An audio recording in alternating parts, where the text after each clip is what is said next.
Ang mga resibong nakalap ngayong hapon. Isang misis, 2 taon nang pinaghahanap ang dati niyang kinakasama. Mula Northern Samar, lumuwas siya ng Maynila. Nang matunton si ex, sumabog ang galit ni misis. Pagyaga! Ganun ginawa mo sa anak ko! Sinira mo mga anak ko! Si ex pala, sangkot sa isang karumal-dumal na krimen. Pinagkatiwalaan kita sa mga anak ko! Walang iyaga! Ano ang ginawa ng lalaki sa 2 anak ni misis? Huwag basta-basta magtiwala, baka ang kinukuha niyo palang trabahador may tinatagong lihim. Ang construction site na ito sa Barangay Poblasyon sa Arayat, Pampanga, walang anumang kakaiba sa unang tingin. Pero sa loob nito, nagtatago raw ang isang lalaking nag-iiba ng anyo. 2 raw ang katauhan at 2 rin ang ginagamit na pangalan. Naku po, doble kara. Iyon pala, may tinatagong sikreto tungkol sa krimeng kinasangkutan niya. Pupunta kayo sa kabilang hali. Kasi yung luti na yan, lusutan yan eh. Lusutan po ito. At bali, iikot po kami. Huwag tayong, huwag tayong bugso lahat na parang lahat tayo nandun. Kasi pansinin na. Mabulgar na kaya ang tunay niyang pagkatao? Abangan mamaya! Anumang reklamo, bibigyan tugon. Bawat hiling at problema, hakanapan ng solusyon. Ito ang bago ninyong sandigan, hindi palalampasin ng mga tiwali at maling gawi. Dito, walang ligtas ang abusado at lalong walang lusot ang may atraso. Dahil ang lahat, hahanapan natin ng resibo. Magandang hapon, ako po si Emil Sumangil. Ang kinakasama ni Mrs. bigla na lang nag-disappear, pero hindi pala siya nangaliwa, kundi mas masahol pa raw ang ginawa. Dahil ang 2 batang anak ni Mrs. mistulan umanong ginawang sex slaves ni ex.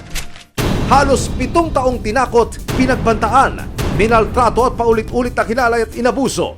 Iyan ang karumal-dumal na sinapit ng 2 magkapatid na nagmistulang sex slaves sa probinsya ng Northern Samar. Dito po yung dati kong tinitirahan. Dito po yung nangyari yung crime ko. Dito po yung bahay ng stepfather ko. Dito po lahat nangyari yung masasamang alaala ko. Itatago namin sila sa mga pangalang Cristel, 20 taong gulang at Jessa, 17 taong gulang. Kwento ni Cristel, nagsimula ang pang-aabuso sa kanya noong siya'y 13 gulang pa lang. Pag wala po si mama po, ginagawa niya po yung gusto niya sa akin, yung ginagahasa po niya. Noong time na po yun, alam ko na po na mali po talaga yun. Pero dahil sa takot, hindi raw agad nakapagsumbong ang dalaga. Tinakot po niya ako na ilalay niyo po sa amin yung kapatid naming bunso. Sabi niya, masisira daw yung pagkababae ko. I-judge daw ako sa school namin. So ayun po, natakot po ako. Pero ang suspect, tila hindi na kontento kay ate dahil pati ang bunsong si Jessa, hinalay rin daw pala. Wala kang patawad, sir. Ang sakit po. Nalaman ko kung ginaganon din sa si father ko. Hindi ko akalain gaganyan yung kapatid ko.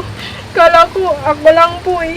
Ang suspect na walang awang lumapastangan sa kanila, walang iba kundi ang itinuring na nilang sariling ama. Itatago namin siya sa pangalang Eric. Taong 2014 nang makilala ng inang si Joanne. Hindi niya rin tunay na pangalan ng kinakasamang si Eric. Sobrang tiwala po. Hindi nga ako nagtiwala sa sa magulang ko. Hindi ko pinagtiwala ang mga anak ko sa magulang ko. Mas pinagkatiwala ko talaga sa kanya, ma'am. Yung pala, deep inside, mas maano pa sa diablo. Ang hindi alam ni Joanne, sa mga oras na umaalis siya para magtrabaho, pinagsasamantalahan pala ni Eric ang 2 niyang anak. Habang wala po ako, yun ang ginagawa niyang kaanuhan sa mga anak ko. Masakla po talaga. Tinuri niya po mahal yung mga anak ko. Lalo na po pag wala ako. Dahil sa paulit-ulit na pang-aabuso sa magkapatid, sigaw ng mga biktima, "Tama na! Sobra na!" Sobrang sakit po, ma'am. Kasi nawala po yung pagkababae ko eh. Dito na naglakas loob sina Cristel at Jessa na magsumbong sa ina sa ginagawang panggagahasa sa kanila ng suspect. Hanggang sa isang pangyayari po, nag-away po yung stepfather ko at yung kapatid ko. Bali nakasabi po siya na, ikaw nga ni-rape mo ako, sabi niya. So ayun nga po, nalaman ni mama na ginaganon kami. Pero bago pa man siya mahuli, dali-daling tumakas at umalis ng Northern Samar si Eric. Itong lugar po namin is maraming po pwedeng exit point po ng mga suspect po. O pwede po sila dumaan sa bundok, o pwede po dito sa kalsada mismo, o pwede rin po sa dagat. Kaya agad na nagsampa ng reklamo sina Joanne sa Gamay Northern Samar Police. Kaya po, hindi talaga siya nagpahuli sa mga alagad ng batas kasi po, pag nahuli siya, ay talagang makukulong agad po siya. Itinuring siyang isa sa mga most wanted ng Northern Samar. At matapos sa mahigit 2 taong tila pag-hide and seek sa mga otoridad, lumabas na ang warrant of arrest laban kay Eric. At isang impormasyon ang nakuha ng mga pulis. Nagtatago naman suspect dito sa Metro Manila at pag-alagala bilang isang pedicab driver. May na-receive kaming information na pumunta dito sa NCR. Nag-conduct kami ng verification. So, lumabas na doon sa intelligence report namin, nandun siya sa Pasay, nagtatago as pedicab driver. Tuluyan na nga bang magtitigil pasada ang suspect na si Eric? Agad siyang binanmanan ng mga otoridad. Napakailap yan dahil yun nga, nagtatago siya doon dahil sa face mask. Actually, buwan na rin yung paghahanap namin dyan. Abangan mamaya, mahuli na kaya ang taong lumapastangan sa magkapatid. Kaya ka! Ganun ginawa mo sa anak ko! Sinira mo mga anak ko! Susunod, ang construction site na ito sa Barangay Poblasyon sa Arayat, Pampanga, walang anumang kakaiba sa unang tingin. Pero sa loob nito, nagtatago raw ang isang lalaking nag-iiba ng anyo. 2 raw ang katauhan at 2 rin ang ginagamit na pangalan. Iyon pala, may tinatagong sikreto tungkol sa krimeng kinasangkutan niya. May aksyon, ebidensya, resibo, walang lusot ang may atraso. May aksyon, ebidensya, resibo, walang lusot ang may atraso. Nag-inuman, nagkainitan, nag-escalate quickly sa saksakan. Pagkalipas ng halos 6 na taon, natuntun din sa wakas ang suspect sa pagpatay na naganap sa Malaparaisong Isla ng Boracay. Sa Malaparaisong Isla ng Boracay, naganap ang isang krimen noong May 3, 2017. Ang biktima, kinilalang si Jemar Waquez, 34 years old. Hindi makapaniwala ang amang si Mang Pedring sa sinapit ng anak. Pinaalam na lang sa amin nga patay na siya, nandun na sa Purunarya. Yung kasama niya ma'am sa mga trabaho, nagtawag dito sa amin. Siyempre masakit sa akin kasi ama ako may sukat sa dito sa malapit sa dugan, sa dibdib. Pangalawa sa 13 magkakapatid si Jemar. Tubong kagay sa Rojas City sa Capi si Jemar na isang tricycle driver. At para kumita ng extra para sa pamilya, namasukan din siya bilang isang construction worker. Kung minsan, nagtrabaho sa konstruksyon. Ako dito siya sa amin, sa Capis, nagdadrive siya ng tricycle. Puro pumunta sa Boracay, naghanap ng trabaho sa konstruksyon. Hindi ko nga alam na doon sa pala. April 2017, nang bumiyahe si Jemar papuntang Isla ng Boracay kasama ang pinsan niyang si Norman. Hindi niya tunay na pangalan. Ang pakay ng dalawa, maghanap ng mapapasukang construction site. Niyaya lang po kami ma'am, punta ng Boracay kasi may trabaho daw doon. Si Jimar po ma'am, niyaya lang po kami. Marami kami ma'am, parang nasa 8 yata. 3 lang kami magkakilala. Kwento pa ni Norman, sa napasukang kumpanya nila, nakilala si JV Barrios, isa ring construction worker. Naging maayos naman ang pakikitungo nila sa isa't isa. Doon ko lang din yung nakilala, si JV Barrios. Aria sa Bars ba? Isang barracks lang po kasi kami ma'am. Tapos magkasama kami sa trabaho. May mga oras pa ngang nagiinuman silang magkakasama. Mainitin talaga ulo noon, JB. Ikunin baga ma'am sa ano. Hindi siya mabiro-biro. Ayaw magpakantsaw. Yung ano lang si Jmar, yan lagi ka-anuan niya. Silang dalawa lagi nag-anuan. Pagkakantsawan sila. Kasi yung si Jmar, mahilig din yan mag-kantsaw eh. Hanggang noong hapon ng May 3, 2017, habang nagkakasiyahan ng magkakatrabaho, nagkaroon daw na mainit na pagtatalo sina Norman at JV. Nagkasagutan sa inuman ba ma'am? Pagkatapos, nagsuntukan silang dalawa. Pagkatapos ng suntukan, hindi kinaya ni JB si Jmar sa suntukan. Uminto lang silang dalawa. Tapos umuwi si JB ng barracks. Doon na, kumuha na ng kutsilyo. Stainless ma'am na mahaba. Binalikan niya si Jmar ma'am sa inuman. Yun, pagbalik doon sa inuman, tinawag niya si Jmar sa kabilang kalsada, ma'am. Doon sa madilim.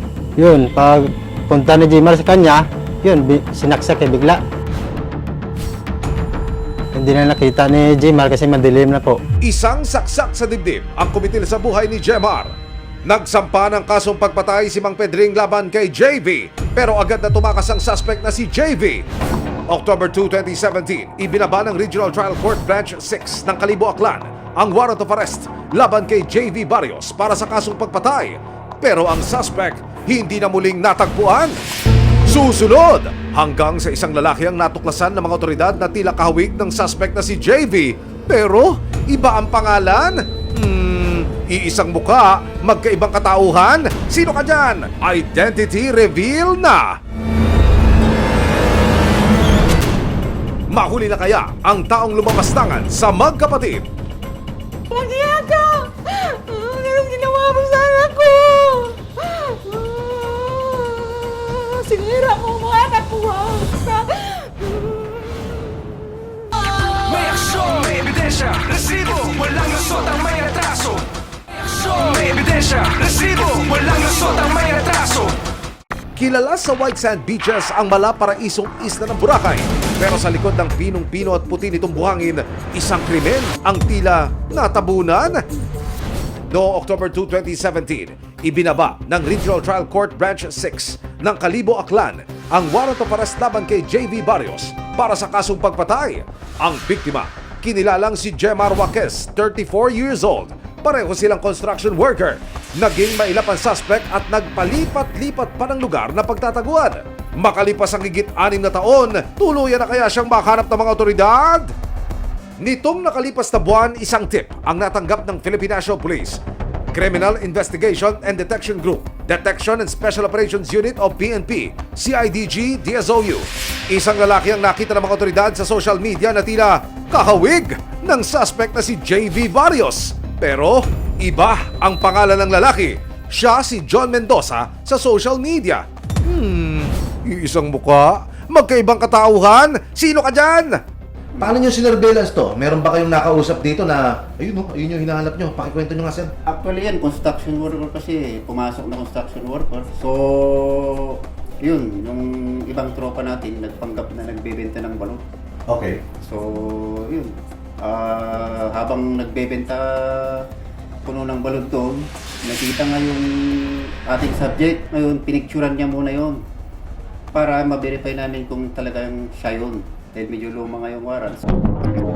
Inanmanan siya ng mga otoridad hanggang sa makumpirma na ang lalaki na nakita nila sa social media na si John Mendoza.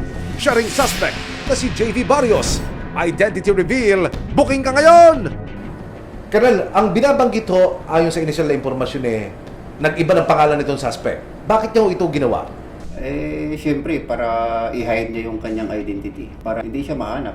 Wala na rin sa Boracay ang suspect kundi nasa Arayan, Pampanga na. Pero tulad sa Boracay, nagtatrabaho pa rin siya ngayon bilang isang construction worker. Agad na ikinasa ng CIDG, DSOU ang paghuli sa suspect. Okay, from here, takbo tayo ng Pampanga, Arayat. Katabi nitong 588 shopping mall na to, construction site, nandito ang target. Sa likod ang daanan yan, pupunta kayo sa kabilang ali. Kasi yung lote na yan, lusutan yan eh. Lusutan po ito. At bali, iikot po kami. Ikot. Huwag tayong bugso lahat na parang lahat tayo nandun.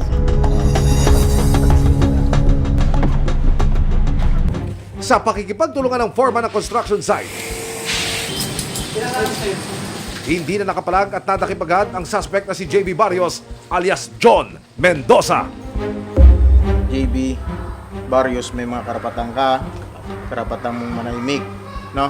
Pag sa walang kibo, ano man ang pwede mong sabihin ay maaaring gamitin, pabor o laban sa iyo sa anumang korte. Sa panayam ng resibo sa suspect, self-defense lang daw ang nangyari noon. Namin ko naman po yun, pero lahat po yun ay self-defense lang po naman. Suntukan po kami, hindi naman po ako sa kanya dahil ang laki niya po eh. Kahit anong suntok ko sa kanya, hindi talaga kahit patulogin. Suntukan lang po sana, kaso pinagtulungan po nila ako, tumakbo po ulit ako. Tsaka bumalik po ako, dala po akong patalim. Yung pumulot po siya ng bato, malaking bato na ipapalo sa akin. Nasalag ko po. Sabay nasaksak ko po siya. Yun po, nagtakbo na po ako. Hindi yun totoo, ma'am. Kasi siya ang kumuha ng kutsilyo dun sa barracks, ma'am. Tapos si Jimar, nandun lang yun sa inuman, nandun lang nakaupo. Pagbalik ka doon sa inuman dahil na Jimar, may kutsilyo na sandala. Walang dala yun si Jimar na bato o ano man. Dinala sa Camp Crame si JB.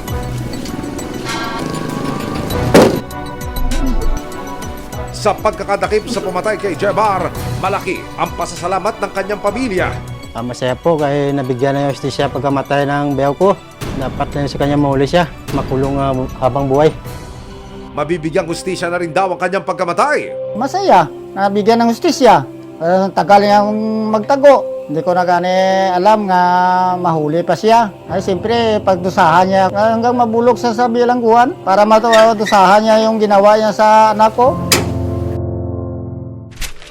Magkapatid sa Northern Samar nagmistulang sex slaves dahil sa paulit-ulit na pangahalay sa kanila. Marami pa po akong mga pangarap na gusto kong gawin. Tapos may mga tao po na ginajudge na rin ako dahil nga nasa nangyari po sa akin. Ang suspect, walang iba kundi ang sarili nilang amain. Umiiyak po ako habang nananaginip. Bumabalik po lahat yung ginawa niya sa akin. Simula hanggang sa dulo na nang ginawa niya sa akin. Lahat po bumabalik. Tinuring niya po mahal yung mga anak ko. Lalo na po pag wala ako. Mas maano pa sa Diablo. Pero bukod sa pangmomolestya, may iba pang ibinulgar, sina Cristel at Jessa. Ano na naman yan, sir? Nakatikim din daw sila ng pagmamaltrato at pananakit mula kay Eric. Ayaw mo talagang paawat, ha? Mas dako pas po sa mga kardero. Ingagin, susuntok-tok dyan di sa tiyan. Dahil sa paulit-ulit na pang-abuso at pangmamaltrato sa magkapatid, naglakas loob na silang magsumbong sa kanilang inang si Joanne. Parang nabunutan po ako ng tinik. Masaya po, pero hindi pa naman nahuli ng time na yun, nakaalis na. Sinampahan ang suspect ng patong-patong na kaso ng 7 counts of rape at isang acts of lasciviousness. Pero ang suspect agad daw nag-travel to next destination mula Northern Samar patungo Maynila. Pero ang hindi alam ni Eric, sinundan pala siya ni Joanne papuntang Maynila. Actually po, pag Maynila po, hindi lang trabaho. Kasama ko siya sa plano na mahuli. Nitong June 2022, ibinaba ng Branch 38 Regional Trial Court ng Gamay, Northern Samar, ang warrant of arrest laban sa suspect. Nung binirify namin, siya ay listed as top 8 most wanted ng Northern Samar. Listed din siya sa municipal level. Agad na hinanap ng CIDG, TSOU, ang mga posibleng ruta ni Eric. Pero hindi ito naging madali para sa kanila. Napakailap yan dahil yun nga, nagtatago siya doon dahil sa face mask. Tinatago niya talaga yung identity niya. Pero isang selfie ni Eric ang na-trace ng mga otoridad. Wala na silang inaksayang oras, kasama ang resibo, agad silang nagkasa ng entrapment operation. So, eto siya, ha? Yun niyo maigi. Ang palatandaan niya, meron siyang nunal dito sa kaliwang pisngi. Hindi tayo magkakamali kasi yung nunal ang pagbabatayan natin. Pagdating sa lugar, agad nasukol si Eric ng mga operatiba. Nung pumunta doon kumain, sinabayan ng ating tropa. So, nagkataon naman na talagang tatanggalin niya yung face mask. So, tinanggal yung face mask, nakita yung palatandaan na nunal. So, positive identification, hinuli na ng ating tropa. May warrant of arrest ka sa kasong rape at acts of lasciviousness na inisyo ni Judge Ricardo S.W. Amos ng Regional Trial Court Branch 38, Gamay, Northern Samar. Babasahan kita ng karapatan mo. Ikaw ay may karapatang manahimik o magsawalang kibo. Ano man ang iyong sabihin ay maaaring gamiting pabor o laban sa iyo sa anumang hukuman. Ikaw ay may karapatang kumuha ng sarili mong abogado o tagapagtanggol na iyong napili at kung hindi mo kaya, ang gobyerno ang magbibigay sa iyo. At may karapatang ka din kumuha ng iyong tagapagsuri. Naiintindihan ba ang iyong karapatan? Apo, sir. Arestado ka muna, ha? Apo, sir. Nakapanayam ng resibo ang suspect na si Eric. Hindi ko po akalain na ganito habot sa ganito, ma'am. Sorry po. Doon po sa nagsampa sa akin, sana patawad niya ako kung ano man yung kasalanan ko. Hindi ko ina-expect na ganun yung malalim. Pero, sorry not sorry, dahil pagkahaba-haba man ng taguan, ang biyahe niya ngayon patungong kulungan.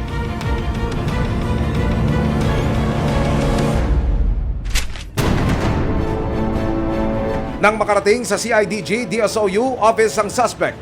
Teka, mukhang may hahabol pa yatang pasahero. Gigil na gigil si Joanne sa suspect. Maghiyaga! Ganun ginawa mo sa anak ko! Nagtago ka na si Kaiya! Pinagkatiwalaan kita sa mga anak ko! Walang hiyaga! Ganun ginawa mo sa anak ko! Sinira mo ang mga anak ko! Wag ka! Tagal kitang hinahanap buwan ka! Nagtago ka! Akala mo siguro pababayaan ako ni God, hindi! Ang tagal mong mga anak ko, hayop ka! Maliban sa gasa, hindi mo pinakakain minsan ng mga anak ko! Binubugbog mo, hayop ka!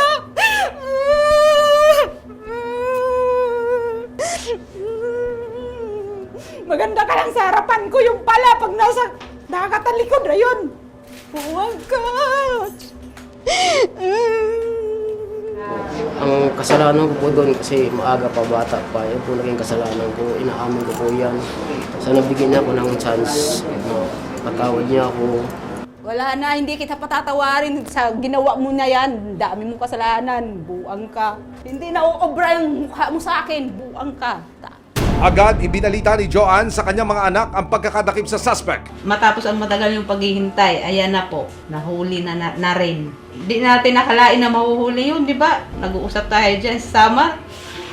Yan na, nahuli rin. Ano na sa piling yun na nahuli na siya? Masaya. Masaya. Masaya at sawa ko sa kanya lang. Ginawa niya sa amin.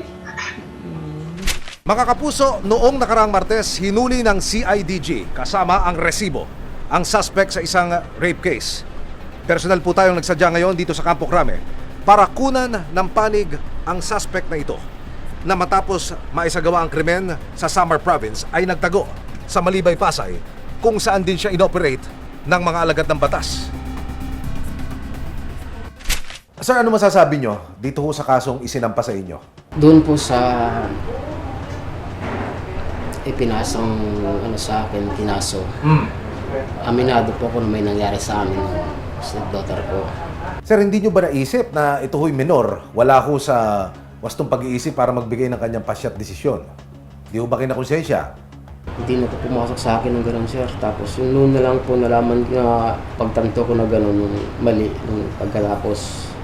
Matapos ang 2 taong paghahanap sa suspect, sa wakas, nabunutan din ng tinik sa dibdib ang mag-iina.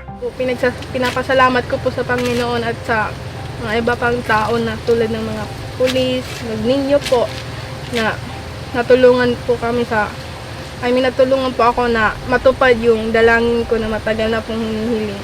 Anong masasabi nyo ngayon? Doon po sa pagkakamali na yun, katumbas po ng buhay ang nangyari sa akin, sa nangyari sa batang yun. Mapatawad din ako ng panahon, yung mga magulang. Sana dumating yung panahon na patawad nila ako. Malaking pagkakasala, malaking pagkakamali. Walang kapatawaran yan. Wala. Never po. Walang lusot ang may atraso. Ipagtanggol ang api, iwaksi ang tiwali. Sama-sama nating ituwid ang tiwali at baluktot. Itakwil ang maling gawi at modus na bulok. Walang ligtas ang abusado at lalong walang lusot ang may atraso. Dahil ang lahat, hahanapan natin ang resibo. Hanggang sa muli, ako po si Emil Sumangit. May aksyon, may ebidensya, resibo. Walang lusot ang may atraso.